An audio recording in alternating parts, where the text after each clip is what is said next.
என் வழிகளில் நடந்தார் என் ஜனம் எனக்கு செவி கொடுத்து இஸ்ரவேலில் என் வழியில் நடந்தால் நலம். அவர் காட்டுகிற வழி எந்த வழி?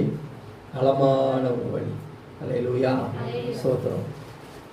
அப்போ அவர் சத்தத்திற்கு உண்மையாக செவி கொடுக்கும் பொழுதுதான் ஆண்டவர் பூமியில் உள்ள சகல ஜாதிகளில் நம்ம எப்படி வைப்பார்? மேன்மையாக வைப்பார். விவாகம் 28:1 அதுதான் நம்ம அறிந்திருக்கிற ஒரு வசனம்.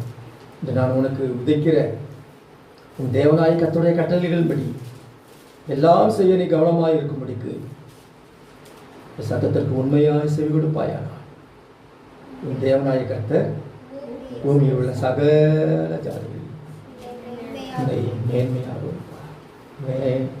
கர்த்தர் நம்மளை எப்படி வைப்பார்? கீழாக வைக்கவே மாட்டார்.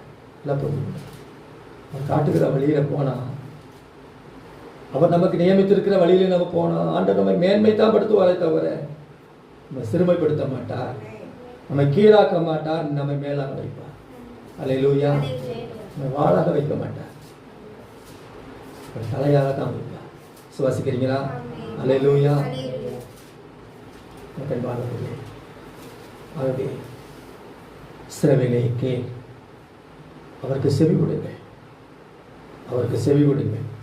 சோத்திரம். அது மாத்திரமல்ல, இஸ்ரவேலை கேள் என்று சொல்லி ஆண்டவர் சொல்கிற காரியம் என்னவென்று சொன்னார், இன்று நீ கர்த்தருக்கு சொந்த ஜனமாக நீ மாறிவிட்டாய். நீங்கள் நான் கர்த்தருடைய ஜனம்.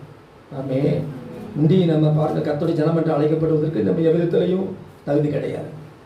இன்றைக்கு என்றைக்கு நம்ம இயேசுவை சுவாசித்து அவர் உள்ளத்தில் ஏற்றுக்கொண்டோமோ, ஒரு பக்கம் இயேசுடைய பிள்ளைகள், இன்னொரு பக்கம் ஆண்டுடைய ஜனம்னா, கர்த்தருடைய ஜனம்னா.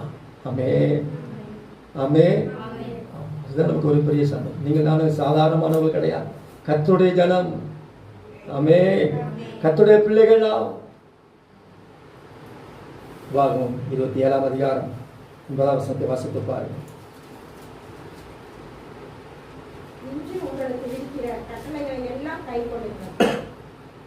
வாகம் 27:9.